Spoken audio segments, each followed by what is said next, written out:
Hello. Okay. So, we qualitatively talked very carefully, well, not very carefully, but we got through lenses, convex and concave lenses, and concave and convex mirrors, but we haven't done anything calculational, any problem solving. So, as mentioned previously, don't you love when people say that? You're like, I don't remember that.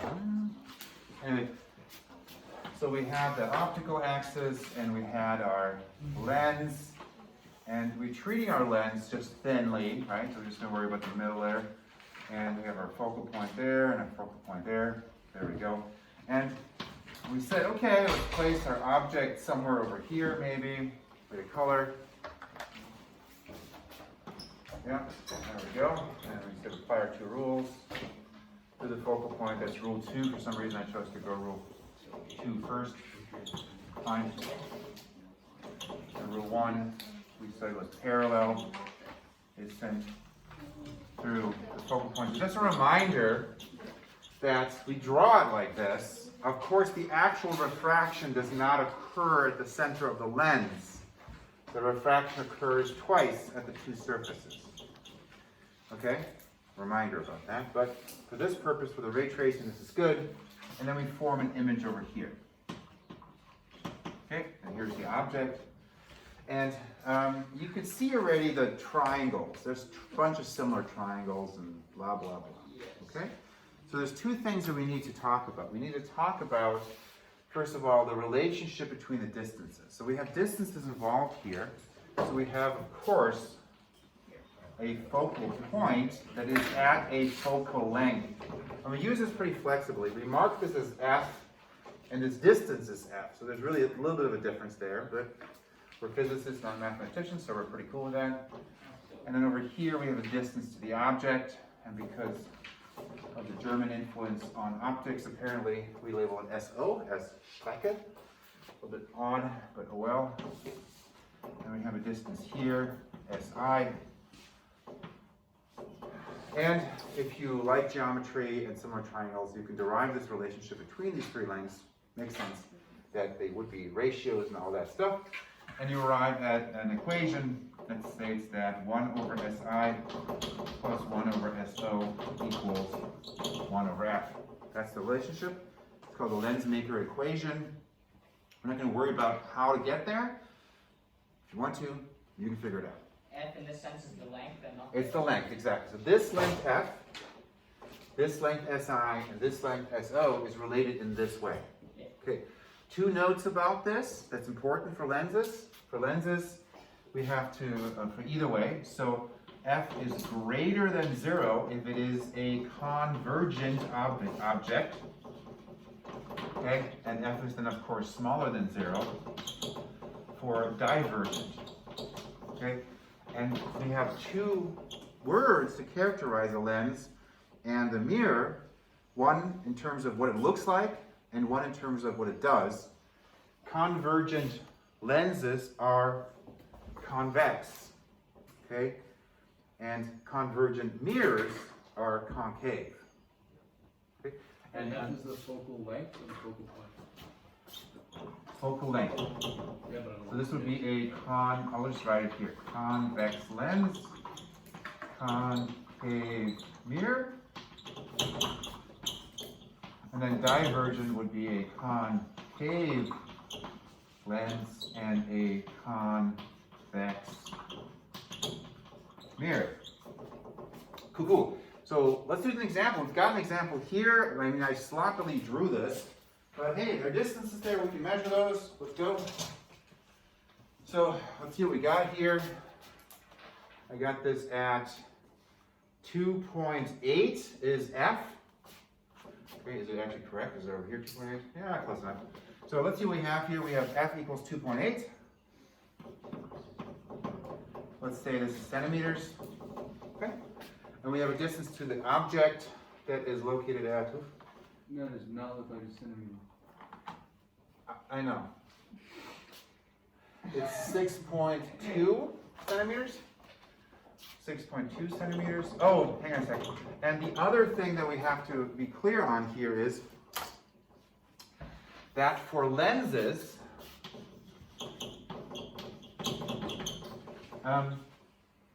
SI is greater than 0 if I on, well, I'll write it out, image on other side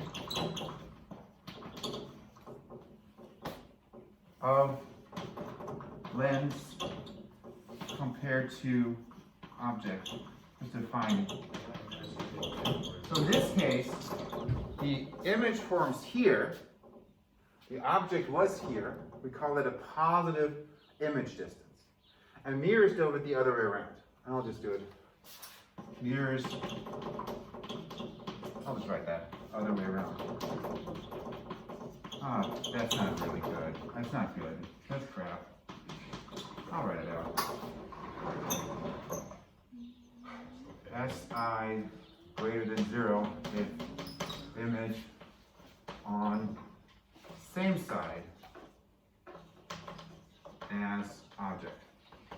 There you go. That's like the same amount of writing. Lazy. Okay. There you go. So this is the convention regarding how SI is defined. Of course, then I'm not writing out SI small and 0 for the other case. Of course, other way around. So we'd like to find SI from the calculation. All right. 2 tips here. My preference. First of all, leave units off. That's going to be confusing. Second thing is, I'll put this down a little bit here so we can actually see it. There we go. And the other thing is, don't get fancy with the fractions. That's my recommendation. Some people are good at fractions, but, you know, like, oh, 1 over 2.8, that's easy. That's 10 divided by 28. That's 5 divided by 14. Let's go! And most people are like, what the fuck does that? So it's a little bit tricky. Fractions are not so fun, I think, personally. Just decimalize it and go with it, similar to what we had with resistors. Here comes that analogy again. Just decimalize and go from there. So we're going to solve for SI? We're going to solve for SI, correct. So here we go. We got 1 divided by SI, and SI is what we're looking for, right? So we have 1 divided by SO, and SO is 6.2. And that's equal to 1 divided by F, and the F is 2.8. 1 divided by 2.8. Good. Here we go. So I would now decimalize everything. That's what I would recommend. I think it's easier to do. So we keep here 1 divided by SI. And we punch in our calculator 1 divided by 6.2. We get 0.16 or something like that. I think, what is it? What? Oh, I'm not decimalizing that. You're not? No. Are you doing fractions? Yeah. Are you ignoring my advice immediately? Oh, I was, but this is why, because you can just do minus 1 divided No, by no, no, 6.2, no, no, no, and then no, just no. like punch it in, and can you not do that? You can. Oh. I Then just that's think what I bad would things do. happen. Okay, you can do it. Anyway, somebody who actually is dividing it. Can somebody just decimalize it? I can do it myself. Yeah, You got it then? So this is But What? like, 1 divided by 6.2, Yep. 3 digits, please. 0.161, Okay. And then on the right side, 1 divided by 2.8. 0.357. 0.357. Now you already quickly see what my point is. At this point, making this subtraction is something that now actually you can do on paper pretty easily, right? Even most of us would be like, oh, okay, I just move this underneath here. 7 minus 1 is 6. 5 minus 6 is 9. Carry the 1. You get the idea. This is relatively straightforward. And then say 1 divided by SI equals 0.196. well, no. Make sense? That's relatively easy, rather than subtracting 5/14 minus 5/31. Is this on the equation sheet? This equation is on the equation sheet. Good. And then of course from this follows that SI equals 1 divided by 0.196. Do not forget to actually, similar to finding the parallel resistance, don't forget to actually flip it at the end. It's an easy thing to forget. You get about 5.1 centimeters. is your answer. Because you didn't find SI. So, and then that's just for kicks. Oh, yeah. Weird kicks, I guess. We can measure this.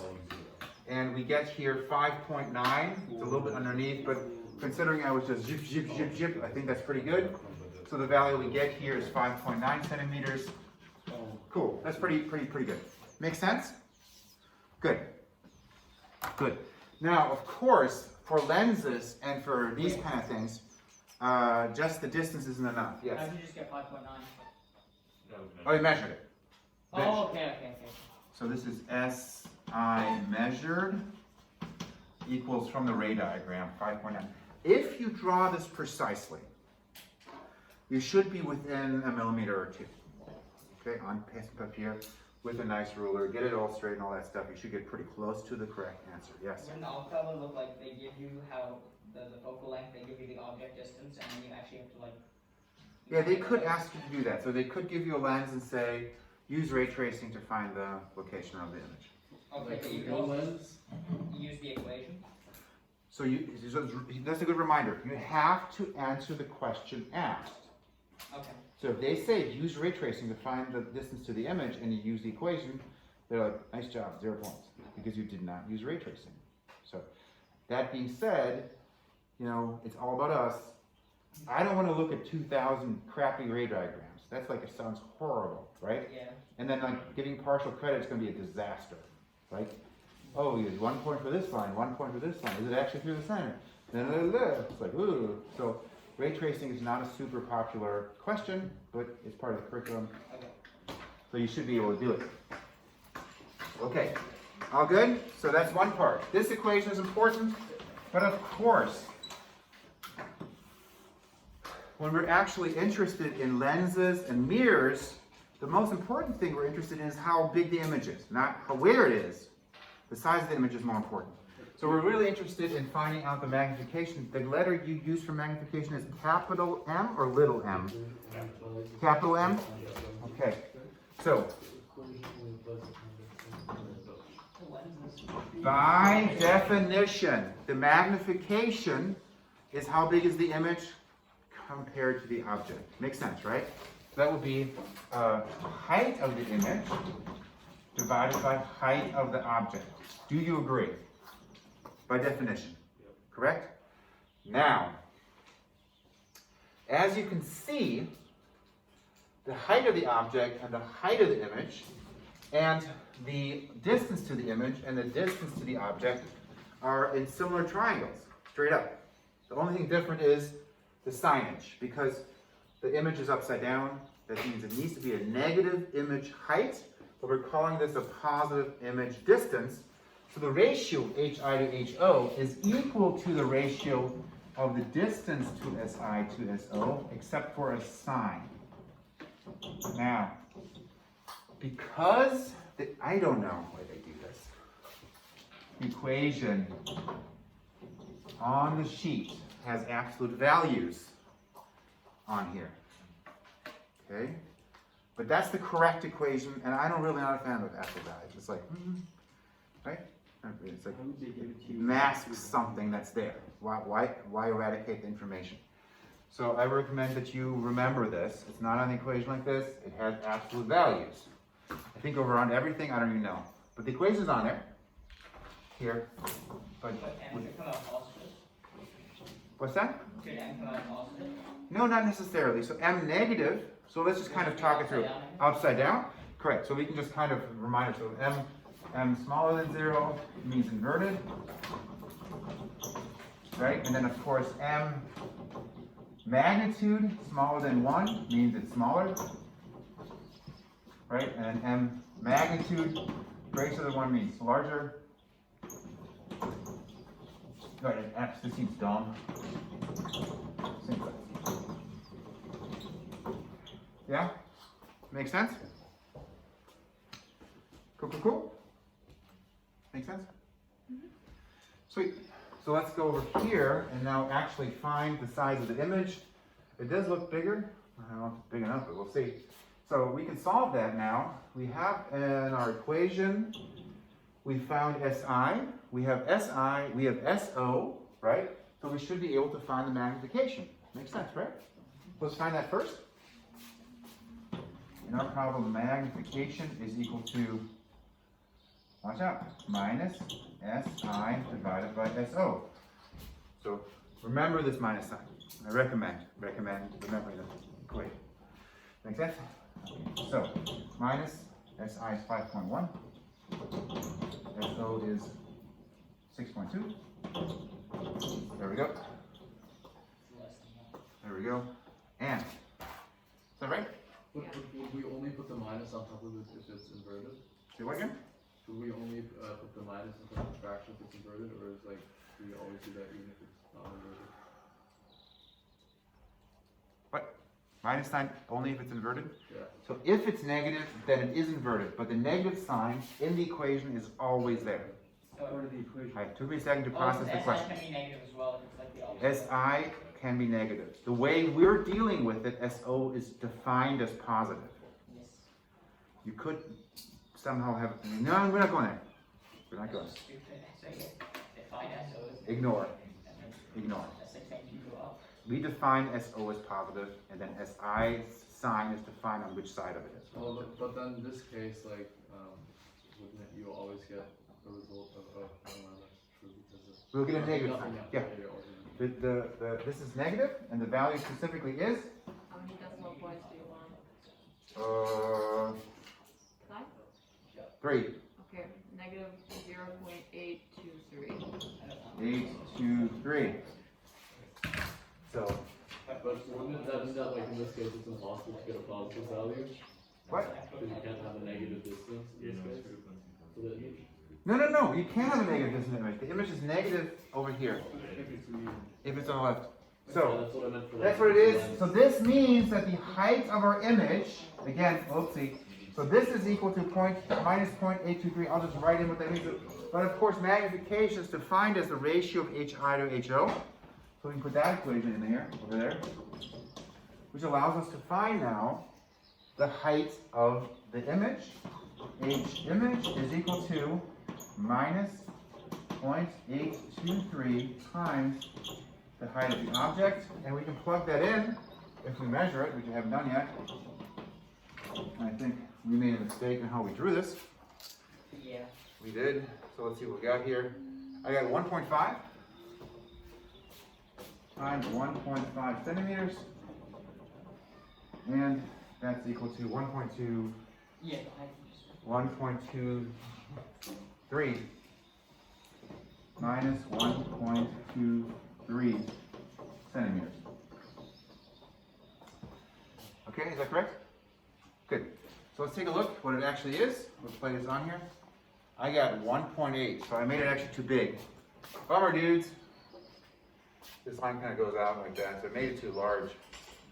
Sorry, that's the height of the image, but we did know that in a situation where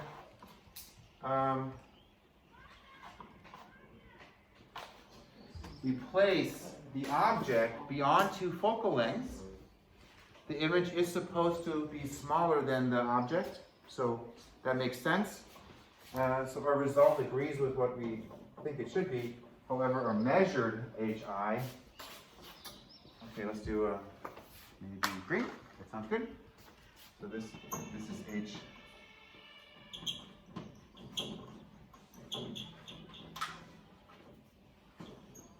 HI, and this is length is HO. That makes sense. So these are the measurements. Those are the measurements, and that's the object. Let's actually put a little, like it's an arrow. It's an object. Maybe we should have a candle instead or something. I don't know.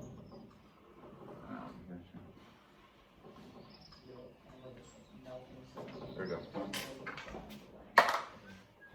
Okay, you guys cool? Yep. That making sense? All right. Now we could do the same thing with the object inside the focal length. Image would form left side, would be bigger, would be virtual, and all that stuff. We could also do it with a mirror. We can do a concave mirror, a convex mirror. Would it be the same equation then? Same equation the whole time. Okay. Same equation the whole time. You just have to make sure that you are aware of the conventions. So if you screw up the convention, horrible things will happen, right? Because, specifically, for example, this one, and they love doing this. Oh my gosh, they love this. So they do a drawing, right? And they put in a convex lens, right?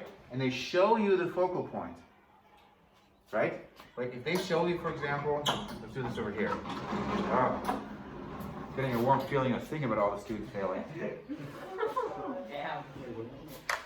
This is so nasty. You think about it. So they do like something like this, and they put a ruler, right? They're like, hey, ruler, cool, cool. So we got a ruler, right? And you're like, oh, okay. Yay, we got this, we got this. And then they put a lens up here. Like, okay, we got this, we got this, we got this, right? There we go. And they're like, here it's at 10, 20, 30, 40, 50, whatever. This is 55 centimeters, right? Yeah. And then they're like, focal points here, right? 1, 2, 3, 1, 2, 3. Here we go, here are the focal points. Good luck with that, right? Because then everybody's like, oh, I got this. 10, 20, 30. Got it! Like, nope. Right? What's wrong? It's not accurate. No, it's accurate. It's accurately The wrong. radius is somewhere else. No, that's not either. The distance is not, The distance is 30 centimeters. This distance here is 30 centimeters. it's not Okay, at yeah. 30 centimeters, but the distance. No, the distance is 30 centimeters. That's In cool. the coordinate system, like it's not at 30 centimeters. It isn't 30 centimeters away. Away Yeah, from but the. no. Dude, I'm so glad we're doing this. Lou has got it though, right? Like, You don't got it? Well, it's like 85 centimeters and 25 centimeters. with respect to the origin, it's 85 centimeters. No, that's wrong too. Try again. Is it like, because there's a difference between like the center and the edges? No, or what? that's not either. You want to explain? Sure. What kind of lens is this? Concave? It's It's a negative focal length. Oh, wow. Mother bleeper. I mean, seriously, right? Yeah, now we're right. You do the whole math.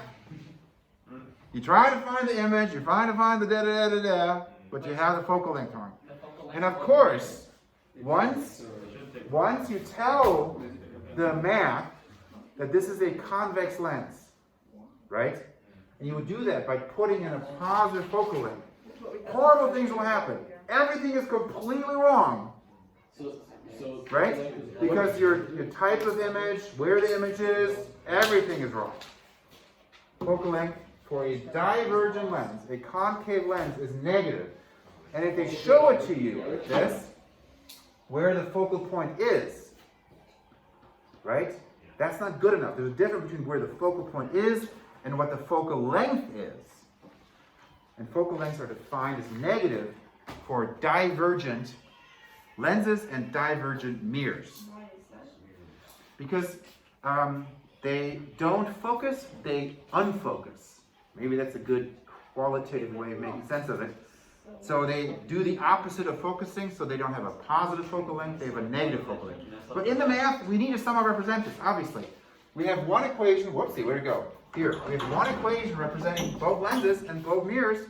Something needs to be different. And so they make it negative so that. It's negative, exactly. Then everything works out great. If you put the focal length as negative, you're going to find the right location for the image, you're going to find the right height for the image, you're going to find everything's great. But if you start here and don't put the negative sign in, then you're done. Right off the start. All the math will be wrong. Do they give you any like partial credit for the? Yeah, there will be, but I'm saying, like, this could be a good multiple choice question, right? Both focal. Like, they could just, obviously, now that we've talked about it, we could have just asked, what's the focal length? Right? And I would have gotten plenty of wrong answers to justify the question. Okay? And then, of course, the other thing was, would it be 85 or 25, right? Get the idea? Or I could get distractors of minus 30 and plus 30, and boom, we get people getting this wrong left and So, right. unlike a free response with lenses, will they put like two lenses, like put one lens and then another lens? And No, they do not do, they okay. Double lenses. So a couple things there. Combinations of lenses tend to not be asked. Okay? Now, that's the first thing. So if you do a combination of lenses, you could do that. Like a telescope, for example, like one of those. Yeah, they have two lenses in there. The first lens forms an image. The second lens looks at that image. So as long as you keep breathing, you could actually do this if it does come up, because the first lens creates an image from that object, and for the second lens, the image from the first lens is the object that you then look at. I saw it on Khan Academy. Yeah, no, they do it, but it's just, again, one of those things where, boy, you guys are gonna, I mean, we don't need to do that. Like, let's be realistic. I mean, we don't want to have everybody fail, right? I mean, so we do simple things with one lens, and then you guys tend to have plenty of people that can't do this, so we don't need to have a second lens to make it even more complicated. Yes, Hannah? But the actual focal point would be at 28. Correct, the focal point is actually here, so we could say, we could call this F. F is, if you draw this, you'd be like, yep, so if we have the optical, here would be the optical axis, we would mark F here, that's right. So we'd say, if you want to put a letter to it, we say F equals minus 30 centimeters. It's like weird language, but yeah, that's the way we draw it on there. But if they just put a dot there and don't tell you the minus 30, then you have to actually do it yourself. Oof, then you're in trouble. Sam? Is the focal point on both sides like negative 3 centimeters? It is, we are dealing with symmetrical lenses. So symmetrical lenses have the same focal point on both ends. But And you look at it on both sides. yes, yes, correct. It's minus 30 on both sides. And the same thing for convex symmetrical. We're generally dealing with symmetrical lenses. And it's If we're dealing with a non-symmetrical lens, this is a multiple choice question that could come up. So this is actually relevant. Okay, so a qualitative understanding of a non-symmetrical lens is expected. What I mean by that is, obviously, right? Obviously, this is a convergent lens, right? And if I make one like curvature lazier than the other, it's still clearly convergent. Make sense? But if you combine the two, and you have one like this, and the other one is a concave lens,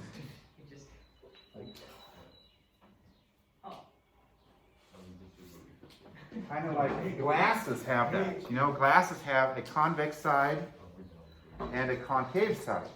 Make sense? And what you're looking for there is which curvature is stronger. Okay? So you look at this lens and you'd say, it's more convex than concave. So this lens would be a convergent lens. Because when you send light through, the effect from the convex edge is bigger than the effect from the concave side. Therefore, this will be a convergent So lens. it's convergent when it's a convex lens and it's divergent when it's concave? Correct. Okay, this is convergent. On the other hand, if you have like one that looks like this, slightly curved here, and really exaggerating, but you get the idea.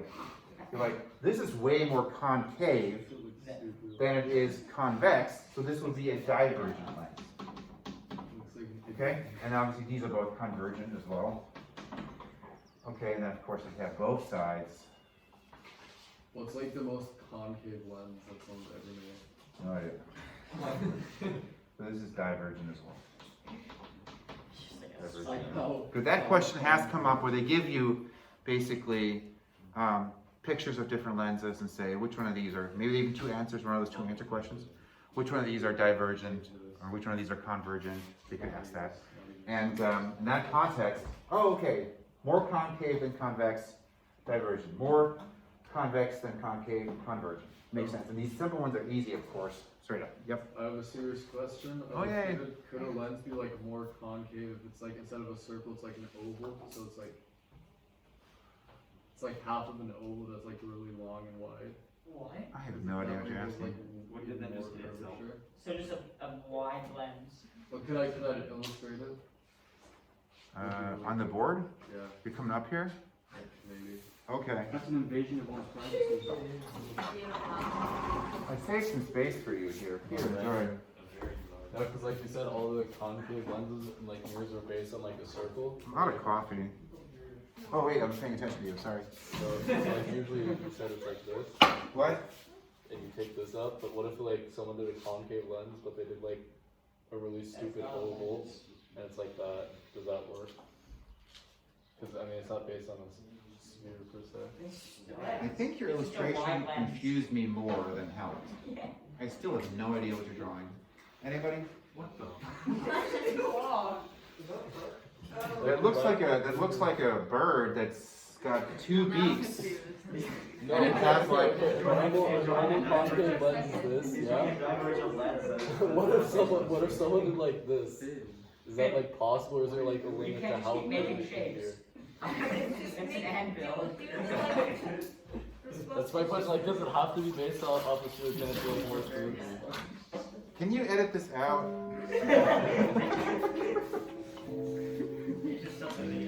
That was horrible. Sorry. I have no idea what's going on. Okay,